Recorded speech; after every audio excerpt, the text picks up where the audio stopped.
Welcome to the profile. I'm throwing my notes away. I'm Gary Dunn, and I have a legend, and I must say, no offence to anyone else, one of the most wonderful people I've ever met in my life. Thanks, mate. Mr. Vinnie Crea. That's fabulous intro. I had to throw away my notes because I don't reckon we need them. I think anybody that knows you and is your friend would have to be a great bloke. Yeah. Thank you, Vinnie. I'm proud to be one of them. Vinnie, I'll start with where were you born? Well, I'm a sand groper, as you can see. Yeah. 100% sand groper. Yeah. Born in Mount Lawley, Yeah. St Anne's.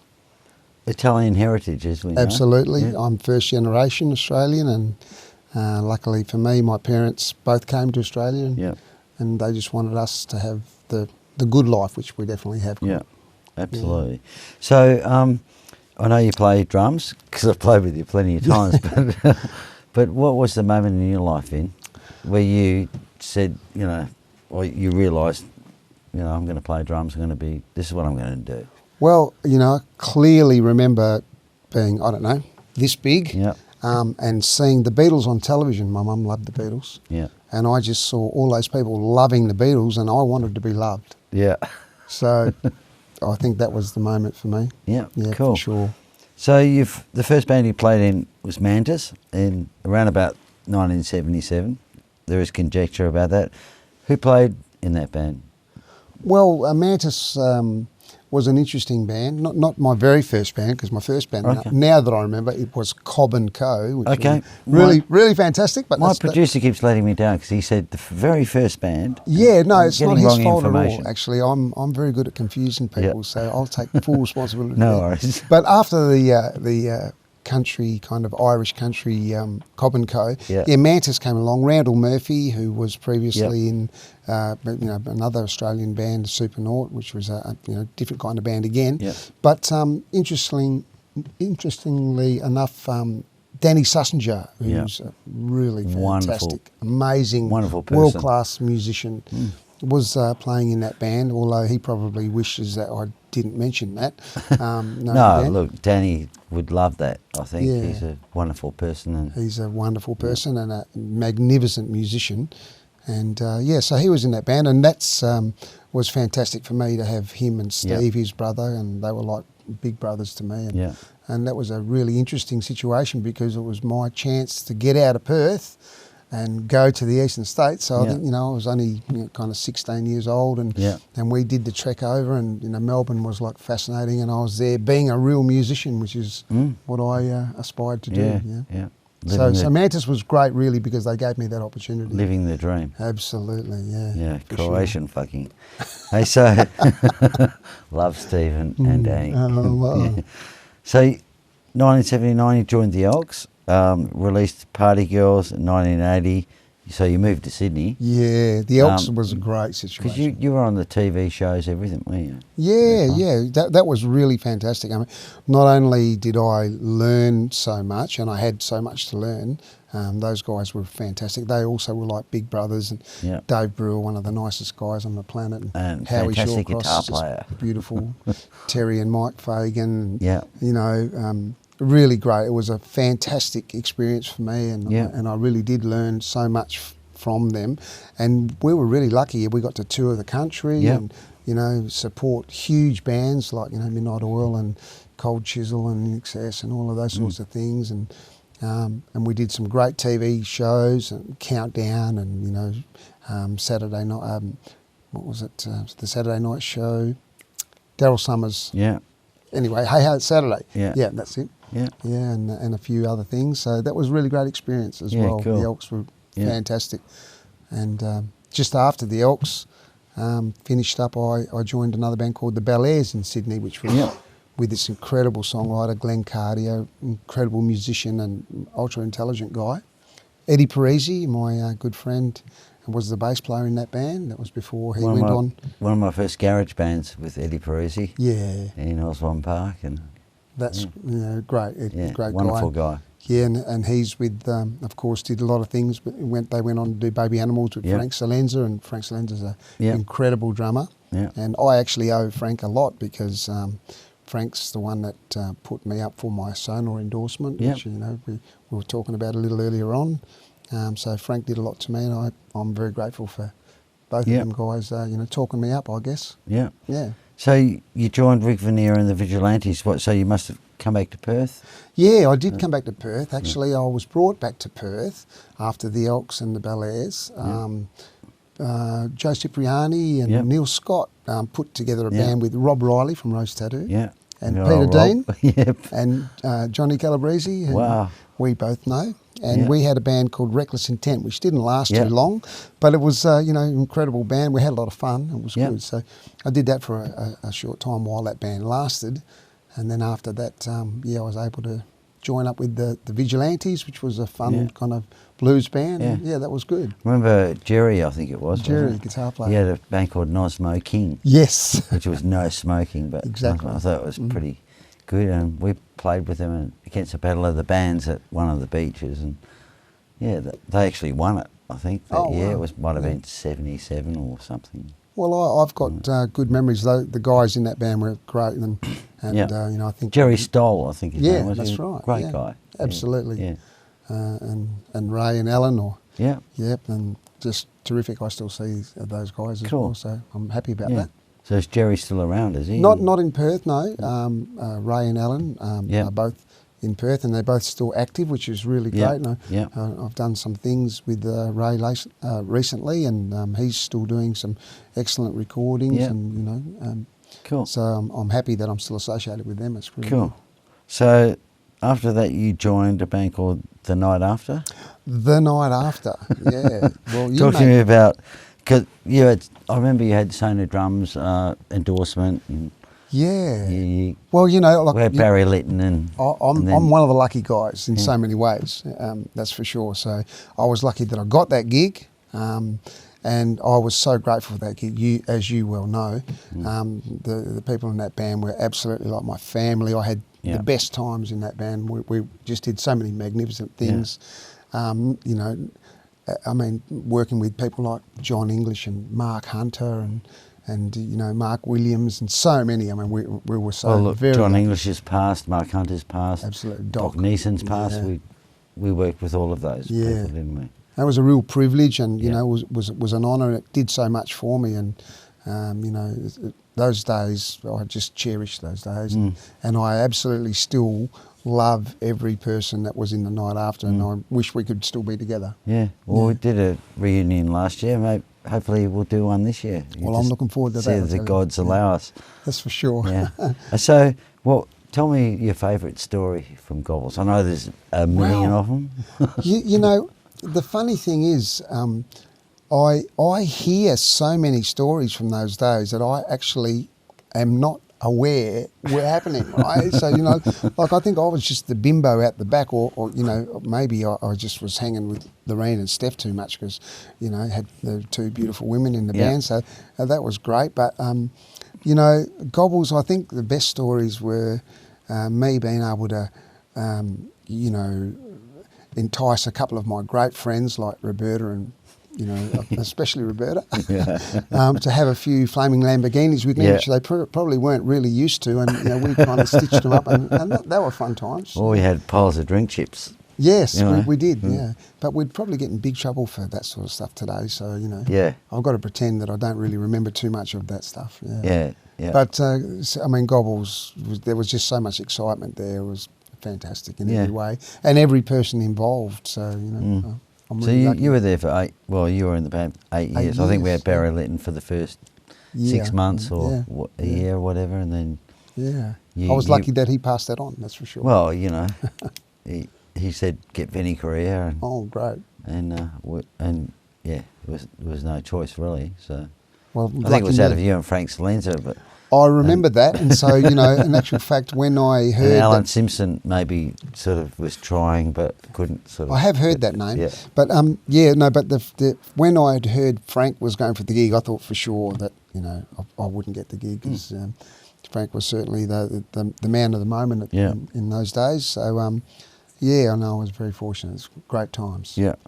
So, okay, from The Night After, Crown Casino... not quite. So we did about 8 years at Gobbles, as you know, and then after that I was at really the Mustang Bar with Damien and Giftbox and Steel Rex and Narelle with Twister, and we kind of were doing a few different nights with a couple of the different bands there for about 8 years. So 8 years Gobbles, 8 years at the Mustang Bar, and then at the moment I'm with Decoy, Shane and Katie and Joe, which is a great band. Those guys are like my family as well. I really enjoy playing with them.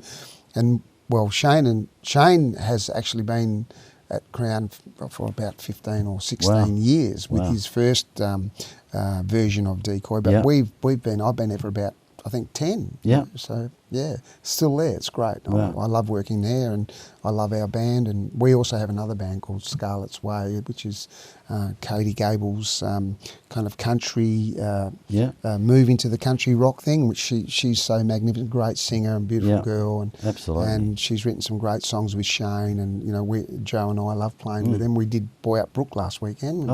The Country Music Festival, so that was really interesting. So I remember filling in once, because I think Danny A. Church was it Giftbox, or was that? Oh Giftbox. Was it Giftbox? Yeah, with Damien. And Chaz, or maybe playing. Yeah. And Wayne, bless his soul. Wayne. Which we sadly lost. Bass player. And I loved working with Wayne. That was a really. We were a great team, actually. It was very interesting. I just remember Danny ringing me one week saying, "Can you fill in?" Because I don't know what he was doing. It was at Scarborough at the observation. Oh yeah, well that might have been when we were did back that in on the Sundays. That was huge. Massive we used to get crowds. like 1,500 people, and that's way later than the early days of like the Elks, when the scene was so healthy. Which that guy Alan that you mentioned before would probably remember from Vinnie Crea and that sort of thing.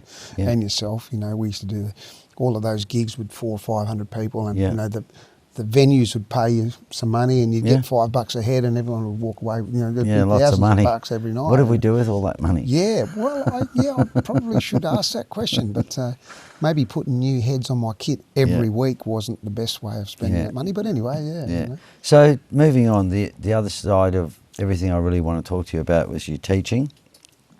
And you graduated from WAPA in 1996. Yes. And I remember you going through all that. That's for sure. You were playing at Gobbles and because I went from drinking the foaming Lamborghinis one year to having the arrangements on the table and telling all you guys to be quiet the next, and sort of writing out all my stuff and trying to, study and get my, oral and theory things finished for the weekend. I remember you working very hard, and Tim Count as well. Tim I think was there, Tim Count was doing the same thing. That's right. And now Tim is on my team at WAPA. So you graduated in 96, you became a lecturer in 97?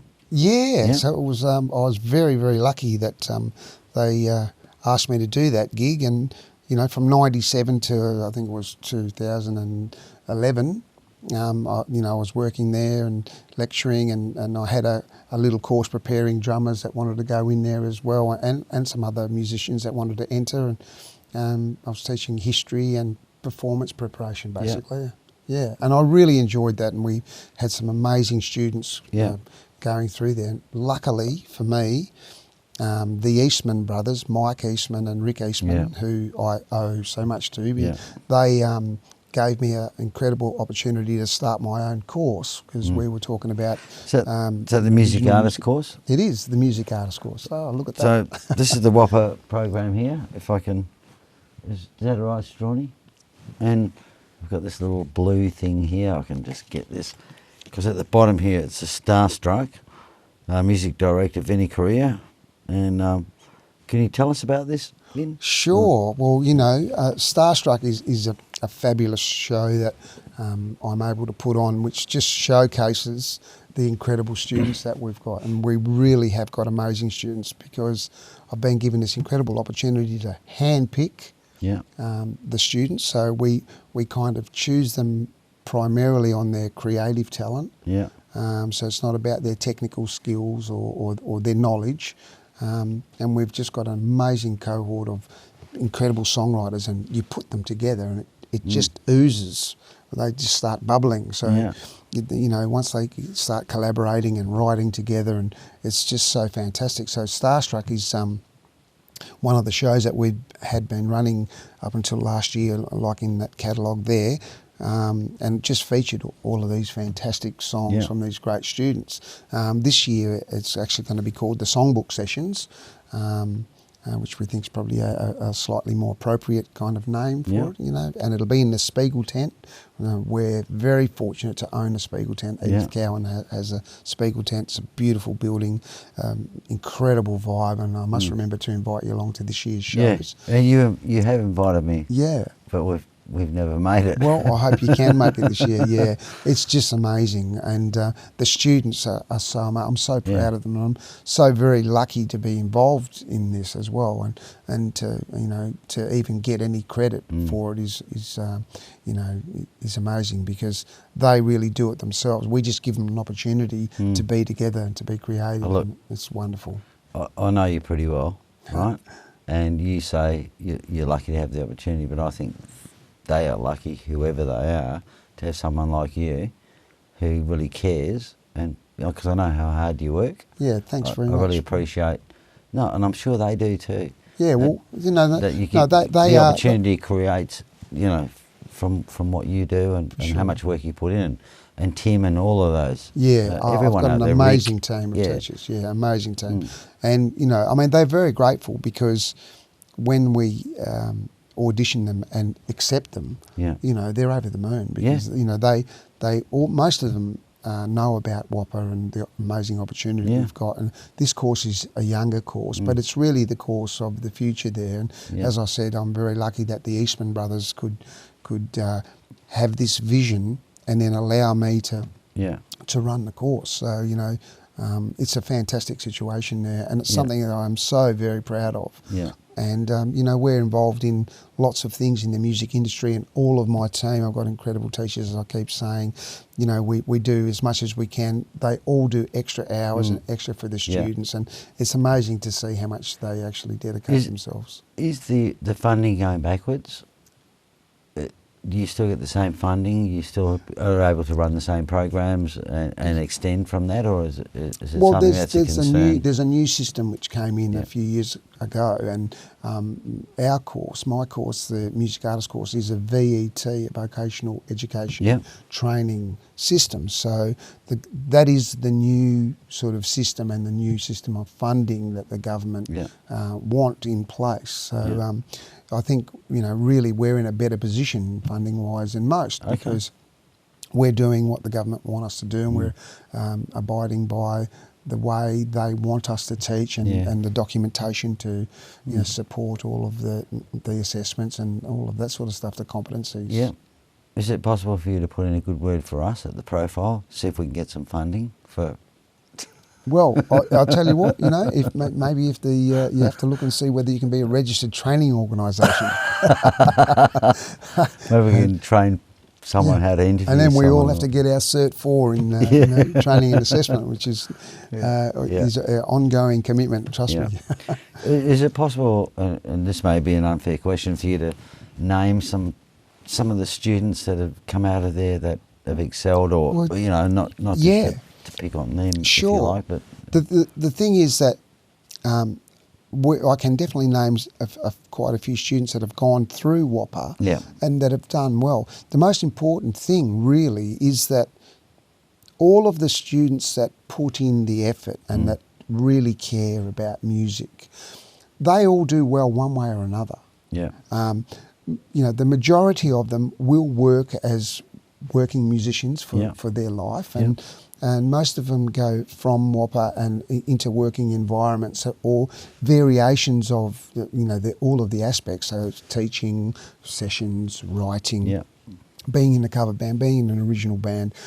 So they've got the ability to do any one of those sort of areas, really. So I think we have great success from that. But on top of that, we have some that have been exceptionally successful. Chanel was one of the students that went through WAPA earlier, before I actually started my course. She's a huge international star in Asia, and Meg Mack, of course, in Australia is a fantastic one of our great students, and we've got Karen Page and Kate Hindle, who have done so well in the country area, and they are magnificent. Katie Gable, who's you know, with Scarlett's Way, who I did some playing with, and also is the singer from Decoy. You know, she's fantastic. Everybody that sees her always comments on how magnificent a singer she is, and she just fantastic delivery. Shane himself was one of the students there. Joe, our bass player, was also one of our students who graduated sort of just recently, and we've got some incredible bands that have come through the music artist course as well, like the Hunting Birds. Katie Keegan and Luke Jones, those guys last year, Tim Vanderkyle, who was Adele's musical director, was at WAPA with us, spent a couple of weeks with us, and you know, he picked those guys out and said that he was so impressed with them that he'd like to come back and record with those guys. In actual fact, Katie Keegan, we did a recording with her. I had Dave Brewer playing guitar. So my Dave Brewer, wonderful player, just fantastic from the Elks. Joe played bass and I played drums, so we played on a track with her, and that was fun, and you know, it was really great. So, now you're making me jealous. Yeah, there's so many of them have had success in different ways, you know, and that's part of what we teach them, that success can be, you know, when you go through an institution like that and have that kind of communication and understanding and knowledge, you can choose what you want to do and you can be successful in your own way. So that's you know, great. For me, success is not necessarily just selling millions of records, or it may be that you can be a working musician and have a family like me. So, you know, I think we give them that opportunity. Fantastic. And so proud of what you've achieved and what you do out there at WAPA. And keep it going. We love it. We so love it. And we love our students, you know. Unfortunately, because we, you know, can't help doing more than we get paid to do. And that's a great attribute, Vinnie. So how can up and coming musicians get involved in WAPA? How do they do that? And well, you know, a lot of them already know that they want to study music. And I think, you know, a lot of us know that we want to be musicians from an early age, of course. So, you know, most of them come through school and they already are on that kind of musical journey, and they have that ambition to get into WAPA. And we have a lot of courses for them too. So, you know, we have a contemporary music course, we have the music artist course, we have a jazz course, we have a, you know, a classical course as well. So there's a lot that they can choose from, so they can be, you know, whatever they want to be on a musical sort of, in the musical world, which is fantastic. But, you know, all they have to do really is you know, go onto the website, see what we do, and find out what or when the auditions are. We have an open day in August. It's a great day for them to come and meet the lecturers, find out about the courses that we teach, and find out which ones feel right for them. And I think we always strive to get the student to the right place. So, you know, sometimes they might want to audition for one course, and they do, and we go, you know what, you'd be so incredible over there. So, you know, I think when they meet us and sort of have a bit of a chat with us on the open day, it really helps them to make those sort of decisions, and we just want to guide them and try and get the best result. I mean, Edith Cowan and WAPA always try to get the best result for the student. That's definitely our goal. So good. Yeah, it's amazing. I mean, as you can tell, I love it. I mean, I love playing drums. I still play drums. I practice my drums. I love playing in bands, and I love my job. I love my students. I'm just, you know, you were talking about the headstone before, and you know, what would you put on the headstone, on your headstone? And I would put, here is the luckiest guy on the planet. You can't do that to me. I've got to ask that question later. Oh, do you? Well, you know what? I could probably find a second statement for that one. So, okay, earliest influence by a musician or band for you? Well, you know, I mentioned that I remembered the Beatles, but, you know, I'd have to say, you know, Led Zeppelin 4 came along and blew my mind. John Bonham was like, okay, so the drums sounded different, they were played different, and I just wanted to be there. So, yeah, Led Zeppelin 4, Led Zeppelin for sure. Okay, so move sideways a bit, other jobs throughout your life? Other jobs? That you've done? Well, you know, he is that luckiest guy on the planet, because, you know, I've always been involved with music, basically. I've always played. I was a professional musician for most of my time until I started teaching at WAPA. Really, You know, I mean, I spent that couple of years there studying, but before that, I was a professional musician. So, you know, I've just been very lucky that I had the opportunity to just do that. And teaching music. I mean, I've been fortunate also to have been in some session bands and, you know, to write a few things. And, you know, one of the people that has done so much for me, Frank Corniola, who's the godfather of drumming in this country for sure. His son's playing with Daryl Braithwaite, I think. His brother. We were in Bali at one time. That's John. Yeah, he's one of the most beautiful guys on the planet as well. The Corniolas are all unbelievable. But Frank's done so much for me, and so he enabled me to sit on judging panels for the Australian Ultimate Drummers Weekend quite a few times, and you know, I was judging these incredible drummers with my international heroes, and I'm sitting on the panel with them. So, you know, I'm very lucky to have had that opportunity. And also, you know, I've written a few educational articles for Drum Scene magazine. So, you know, just to be able to do that and the prestige of being the author of those things was really fantastic. And I think, you know, I'm grateful that he gave me those opportunities. Excellent. So, but really, you know, music, I've always just been involved with music, And what about the training? I mean, I know that I used to call you up and you'd be going, I'm teaching fitness. Well, boxing. You know, I mean, I've always loved martial arts, and so I've always been involved with that, you know, pretty much my whole life. And I've done a little bit of teaching in that area, which has been great to me too. And, I did that for quite some time, but that was kind of on the side, and you know, music's my main love. But I just sold my boxing business.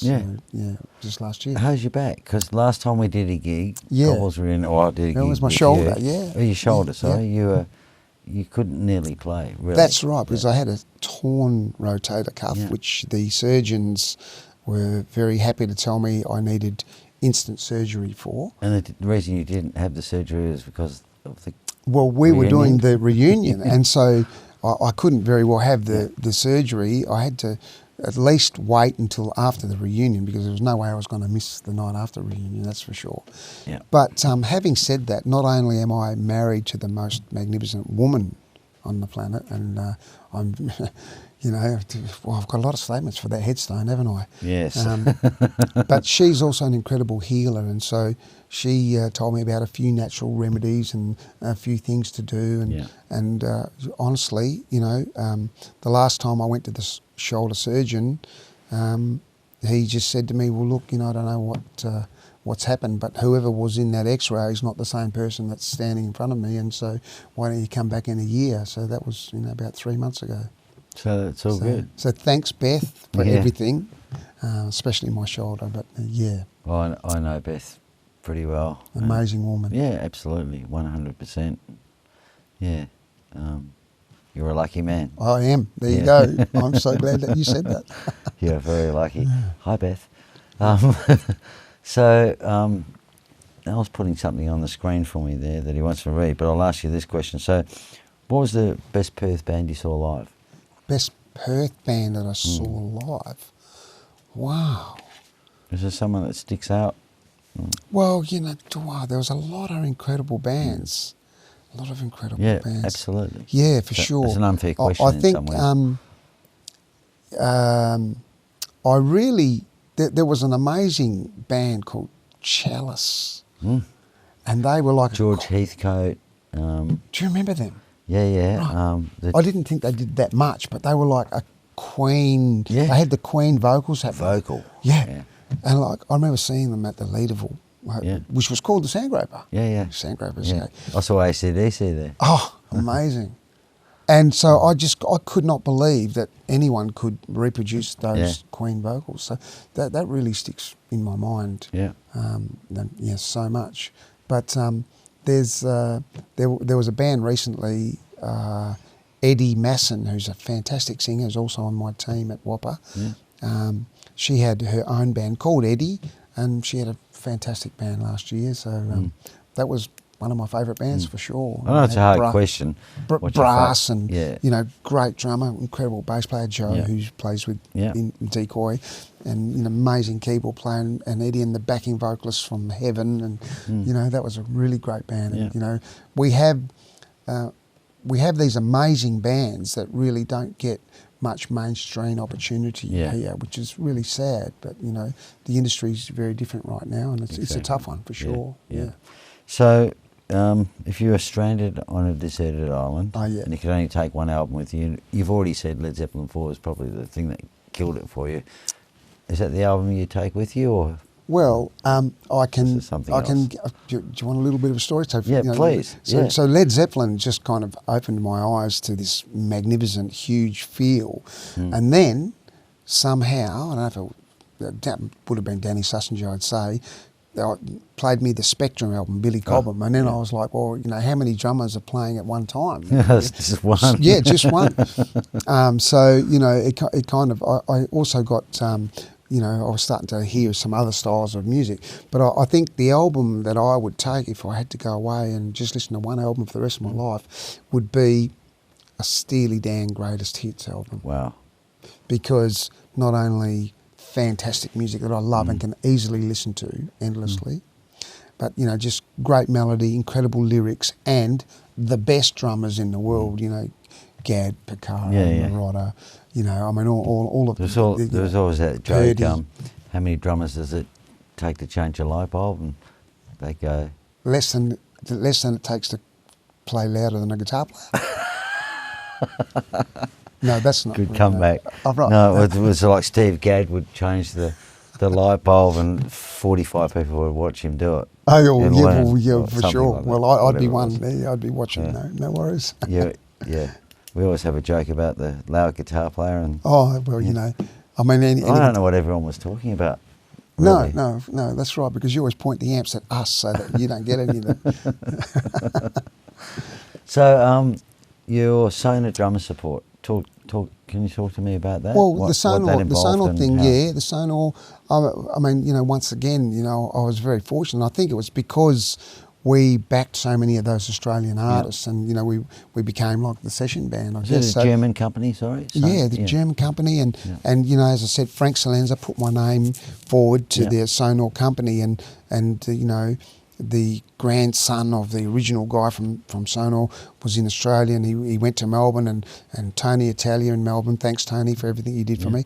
He flew me to Melbourne, and I met this guy, and I showed him, you know, my bio, and in actual fact, the first thing he did was he grabbed my bio, and it was my brother had done it for me, recycled, and he felt it, and he looked at me and went, nice paper. Right? So it was like, I was halfway there. Right? And then he opened it, and it, you know, it said, you know, Angry Anderson, John English, and he goes, give this guy whatever he wants. Yeah, cool. And I was like, is this real?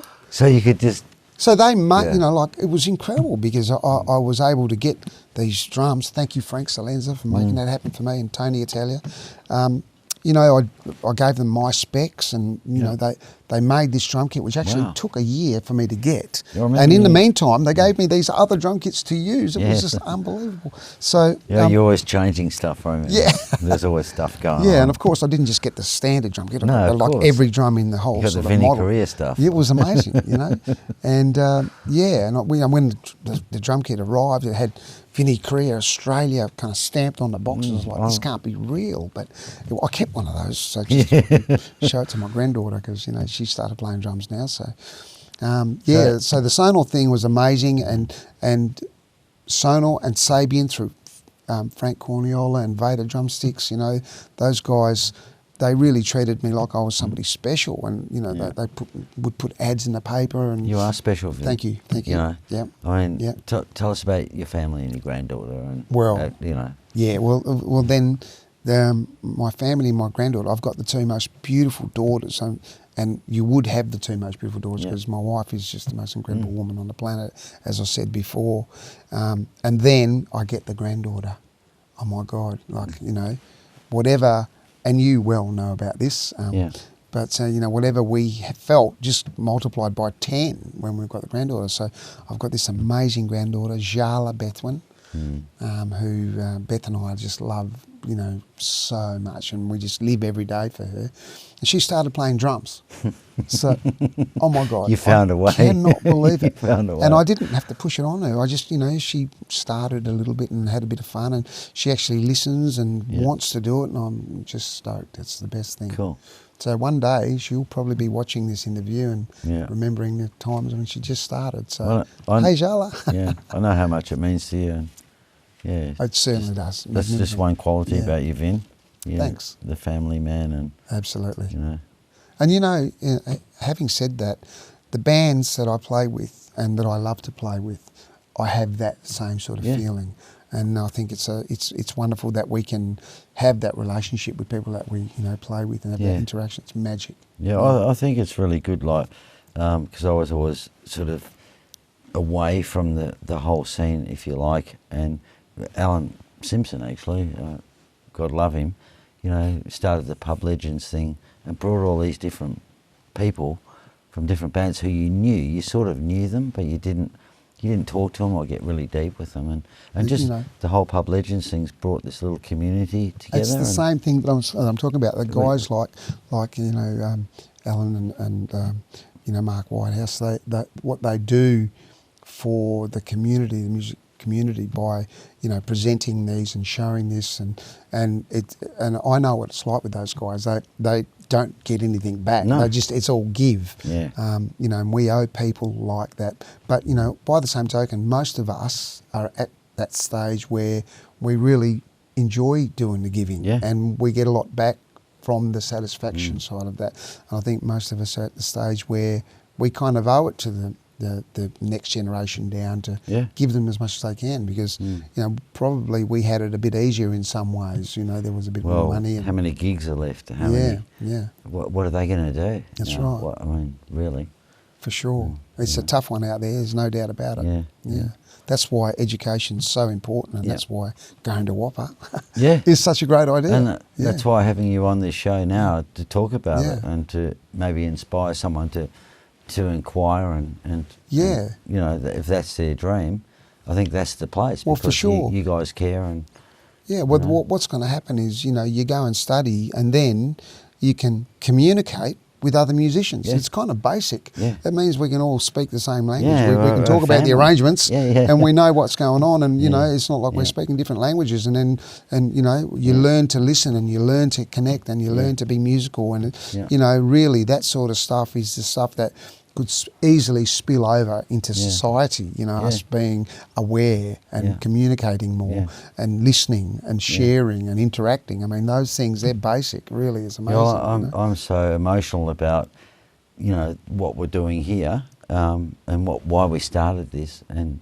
just how the people that I've interviewed that have cut the grass for me and you. And hopefully we can cutting some grass for sure for the future generations and what you're doing. So that's why, you know, don't forget to subscribe to the profile, you know, on YouTube, because, you know, please like our, you know, our stuff and our videos, and comment if you like, and you know, because you know, we'll learn from that. And you know, who do you think we should interview? You know, there's probably more of the newer contemporary people we should start interviewing. Sure. Absolutely. And look, we have that in the pipeline. We're trying to get to all the older people, if you like, or, you know, not wanting to say it before they drop off, or that's right. I mean, eventually it's going to happen to all of us. Yeah, so, we're trying to archive the past, the history, and, you know, Strawny, Mark Whitehouse, you know, they give relentlessly, and, you know, they do it off their own back, their own funding.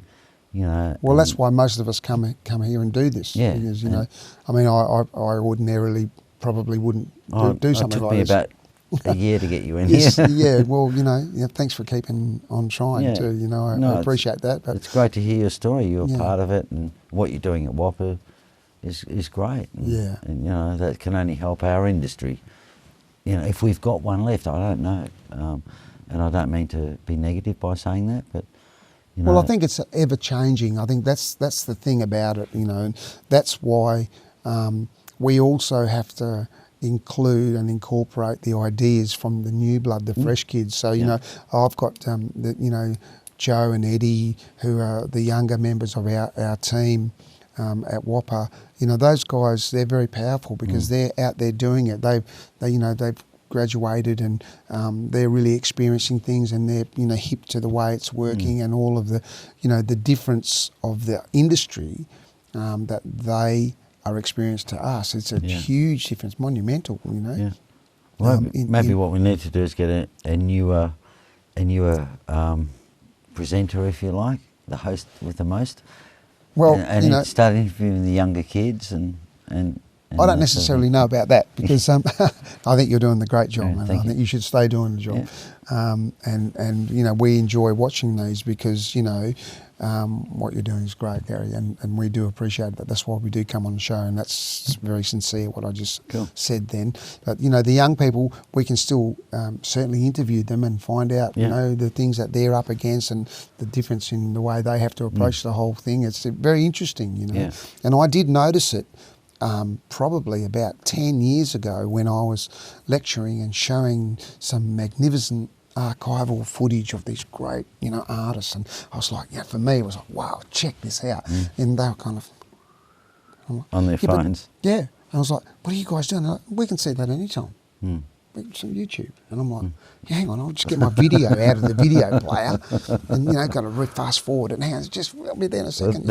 And they're like, we don't need to see that. We can see that anytime. Yeah. I'm like, okay, so I started to see, the digital... Technology. And, the digital age has changed things dramatically, for sure. Yeah. But there's also something gets lost in all of that, and that organic factor that we have as musicians is vital, and it's very important that they understand about that, because they can get a bit digital as well in the way they approach the whole music thing, and they can forget that it comes from your soul, and it's it is organic, and it sometimes it can't be about your mind and thinking, and just has to be natural. It's like anything really. Is you bring kids up, and we're kids ourselves, and your parents would tell you stuff, and you'd say, yeah, sure.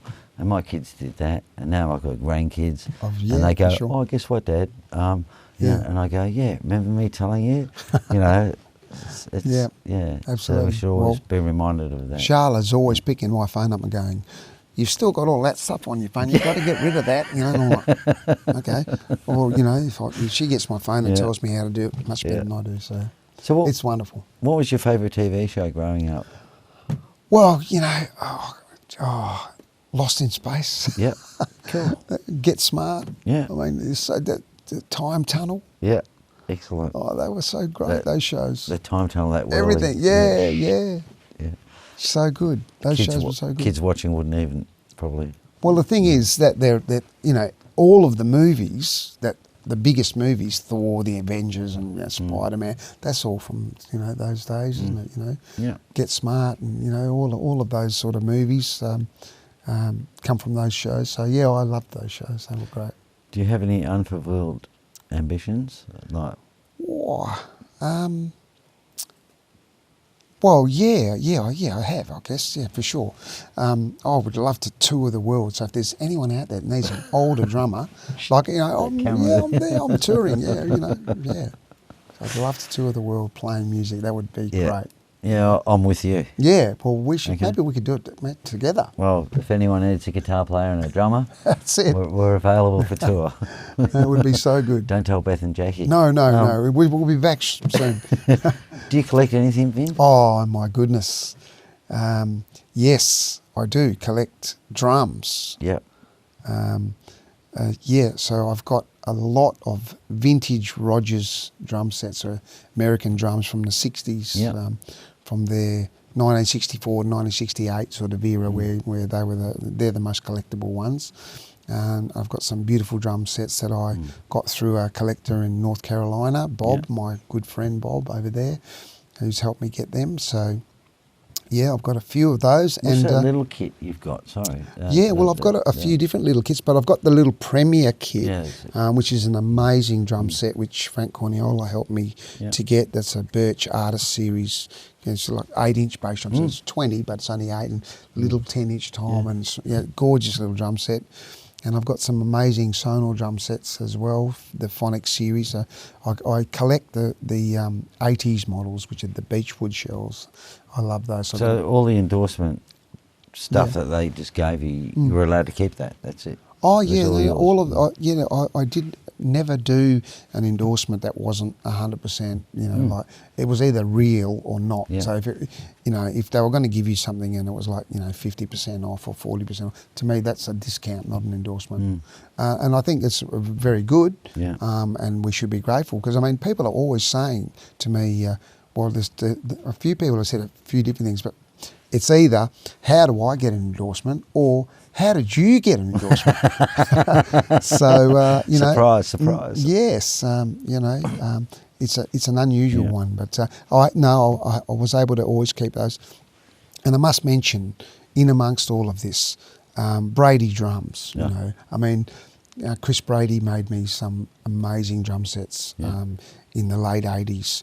And he is just one of those geniuses, a West Australian icon, and I know that you've done an interview with him.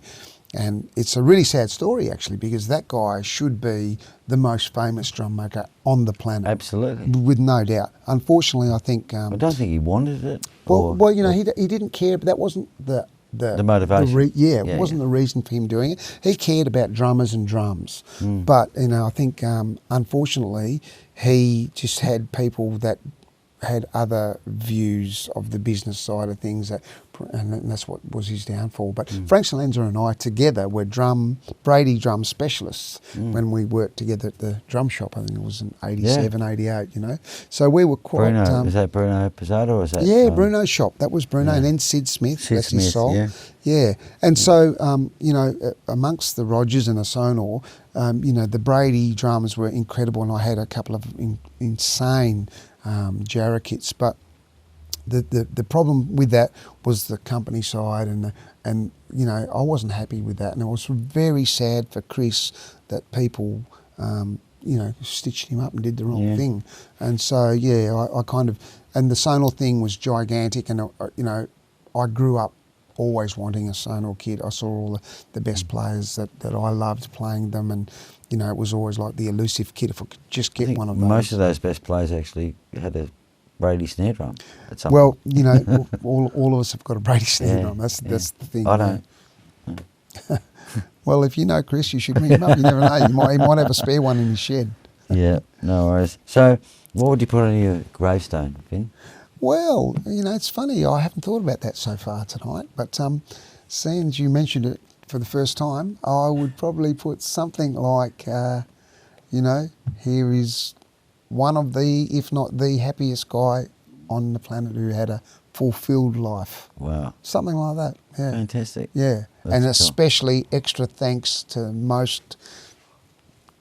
beautiful wife, Beth, who just put up with me for all these years. And, and really, honestly, there's no way I could have even achieved, 10% of what I've done. Yeah.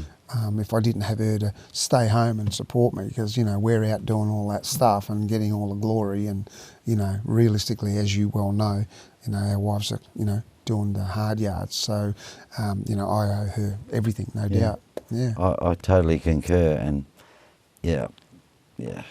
I get emotional if I talk about it much more. Yeah, well, I can relate to that, yeah. It's, And I do know Jackie, so you and I maybe we should have twin headstones. Yes. Here lies the two happiest guys, but we should have something like that. Because you can't do it without your missus, can you? No doubt. They're staying home looking after the kids. We used to come home at 5 in the morning or whatever. And that's right, and we did have one or two of those flaming Lamborghinis before we got home, so But you could drive in those days, and the cops would pull you over and say, take it easy on the way home. Different world. It was a bit different, yeah. So, is there anybody that you could recommend that you'd like to come on the show? You think that would interviewed, or? I think it's been amazing to see the people that you have chosen so far, and I feel honoured that you did pursue. We haven't chosen them. There's a list of hundreds, because there is literally hundreds of people. Well, the people that I've seen that you have done so far have been fantastic and really worthy of being on here. I think there's so many people in so many areas of the industry that, you know, deserve to be on here, you know. I think, you know, people like the Eastman brothers would be fantastic. I mean, Rick Eastman, who was my teacher when I was at WAPA. You know, I worked with him at Cosmic for a short time. I'm sure he was there. That guy is a, you know, world-class drummer and deserves to be recognised. And, you know, sometimes I wonder, you know, how he can just be at WAPA with us. And I guess it's his love for helping the other students that keeps him there. But really, he could be achieving world-class stuff, that for sure. That guy is a magnificent drummer. And his brother Mike, who's also a fantastic keyboard player, but, you know, he's just one of those great motivators who I said before, you know, those guys gave me the opportunity to do what I'm doing. They would be fantastic here. Yeah, you cool. know. And their course we'll get them on the show. Yeah, their course is really worth promoting, and I would support them. Oh, it's really worthwhile talking about WAPA and everything you do out there, and and to promote it. I think it's a good thing. So. Yeah, for sure. So is there something we don't know about you, Vin, that you can tell us? Oh gosh, well, you know, geez. You don't have to answer that question. It's just well, I don't really know what I. Well, you probably know more about me than most people. I'm not saying anything. Yeah, so perhaps we could, you know, just say no. No. Okay. There's nothing else that anyone needs to know about me, no. No worries. I can't think of anything anyway, you know. Yeah. Is there anything else you want to add to? No, not really. I'm thanking you for having me here and giving me this opportunity. It's been great. Mate, Al, Mark, Strawny. Thanks, guys. You know, I'm just the guy who asks the questions. Yeah. So, look, wonderful to have you here. I love you, mate, and thanks for coming in and giving us an insight into WAPA and your journey, and Well, thanks very much. It's been an absolute pleasure and so much more enjoyable than I imagined it was going to be, actually. So, thanks a lot. That was a piece of cake. That was a piece of cake. So good. Thanks, Vin. Good on you, mate. Cheers, mate. Come on. Good on you, mate. That's it for this week. Hey. Thank you very much, Mr. Vinnie Crea. Thank you. Hi, this is Angela from Vinnie. Hi. Welcome, Vinnie. Like the slick back hair, did especially for Lorraine tonight. Nice camera.